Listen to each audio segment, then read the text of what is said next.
Hey everyone, it's your host Jubitaz.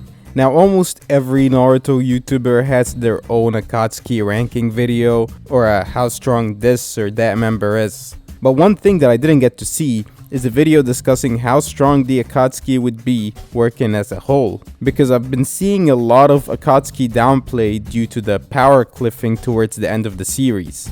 I mean, it's popular to see people think that Madara can solo the Akatsuki, because most of his fights was just him soloing everyone. But then you see the status extended to KCM Naruto, Minato, Tobirama, Hiruzen.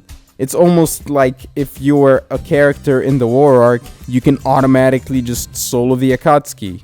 It goes without saying that these are outrageous statements, and it emphasizes just how much the fanbase underestimates the Akatsuki. So I thought I'd visualize it a bit better, what it means to actually solo the Akatsuki. Like you see these massive coordinated attack combos for the entire Akatsuki in the Storm games. How would that be? How does the teamwork though apply to the Akatsuki? Well, it's actually a really interesting question, and that's why I'm here. Now, the team in question is the original 10 members, including both Sasori and Tobi. I might include Orochimaru in some scenarios, but we'll see. I'm gonna be giving a rough idea of how strong the average Akatsuki duo is, how they fare against other military groups, who can actually solo them, and some unique combination attacks or strategies that could give the Akatsuki edge over most of their opponents. Now, in order to establish how strong the Akatsuki would be as one unit, let me first examine how strong the average Akatsuki member is. I think everyone would agree that pretty much every Akatsuki member, with the arguable exception of Hidan, is Kage level. Even Zetsu in his original Venus flytrap form, Black Zetsu with some white Zetsu mass, was able to hold off the Mizukage and her Jonin guards for a bit. I know he gets cut down by Chojuro, but Black Zetsu wasn't fighting seriously, and was mostly just stalling for time. So based on that, you could say that Zetsu is at least low Kage level. Hidan may be the only exception to that rule, and that's because Hidan was only recruited into the organization due to his pseudo-immortality gimmick, which gives him the element of surprise. And even if he's not Kage, he still scales well above Asuma. So much so that Asuma and Shikamaru have to tag team Hidan to secure the dub. Asuma himself is considered to be one of the stronger Jonin in the Leaf, and the Leaf in general has stronger Jonin than the more obscure nations. So even as the weakest one, Hidan still massively outscales Jonin. Deidara, Sasori, Kakuzu, they're all blatantly Kage level. There is a massive strength disparity within the Akatsuki, where the top 3 members are just so much higher than just Kage level. One way to look at this is, the Akatsuki were recruited with the idea of capturing Bijou in mind. So you could say that each member is as strong as a Jinchuriki. Even Zetsu on his own could potentially capture Bijou, since he possessed the Wood style, which is a hard counter. The exception is the top 3, who are way stronger than any Jinchuriki, except for end of series Naruto. You can make the argument, oh well, if each member was as strong as a Jinchuriki, then why'd they send 2?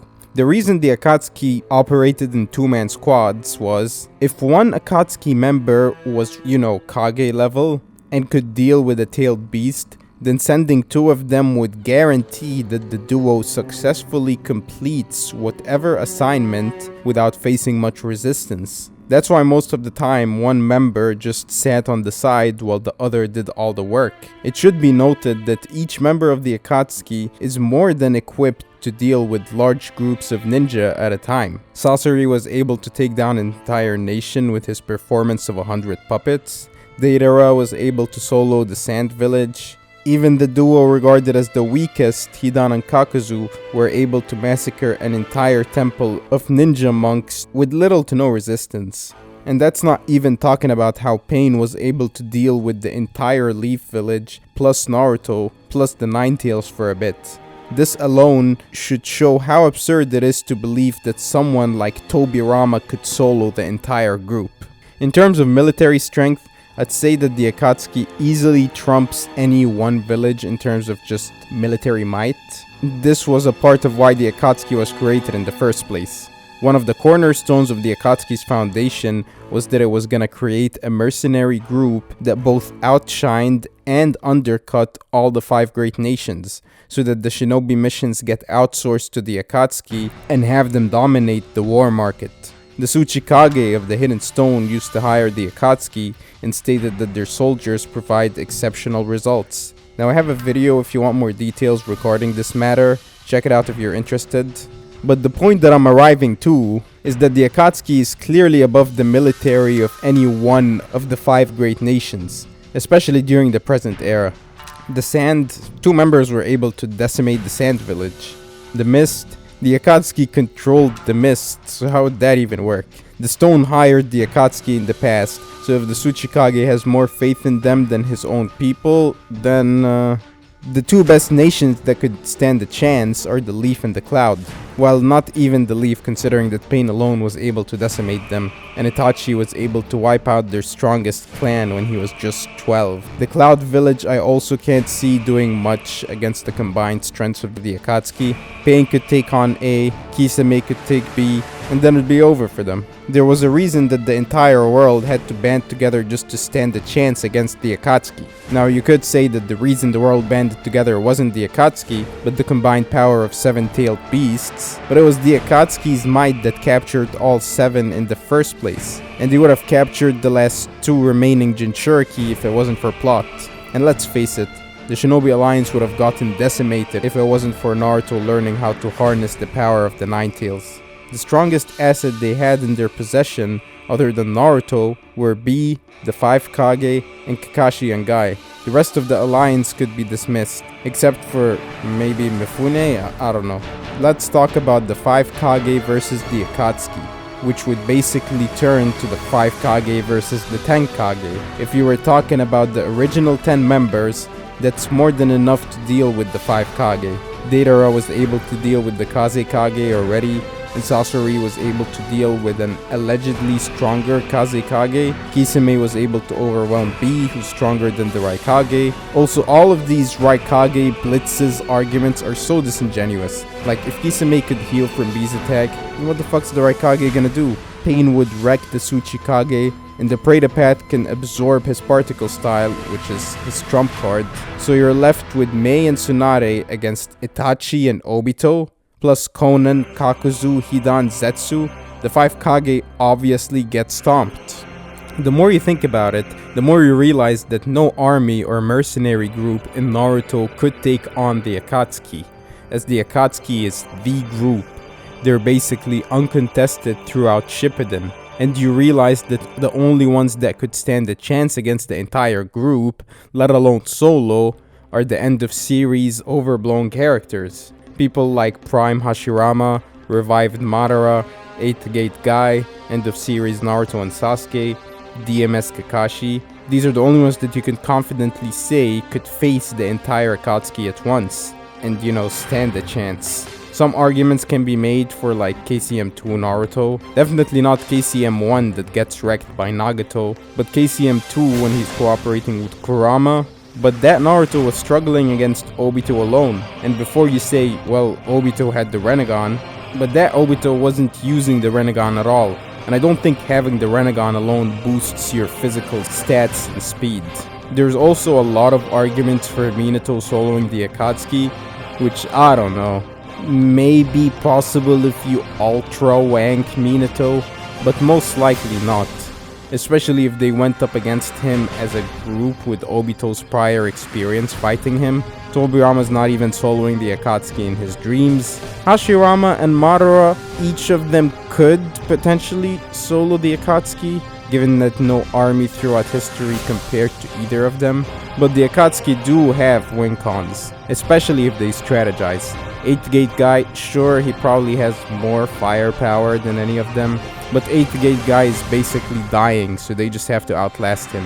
And 7th Gate Guy, I don't think he can solo, especially with Obito there, and the physical strain that the 7th Gate has on Guy. You can make the argument for the revived Madara since we literally see him solo all-tailed beasts, Hashirama, Tobirama, and Sasuke. So him soloing the Akatsuki isn't a huge leap in logic, but trying to argue for Tobirama, for example, come on. Also, end of series Naruto and Sasuke, the ones that scale to 10 tails Madara, maybe Prime Hashirama if you highball him, since he can capture and subdue all-tailed beasts no problem apparently. But other than them, no one's soloing the Akatsuki. Just take a second to think about what soloing the Akatsuki actually entails. Imagine bombs falling from the sky and landmines in the bottom, all while dodging 100 puppets, each of which have blades laced with insta-kill poison and the third Kazekage's iron sand that's even more formidable than the sand's ultimate defense. Also dodging these flying masks that shoot large-scale elemental attacks,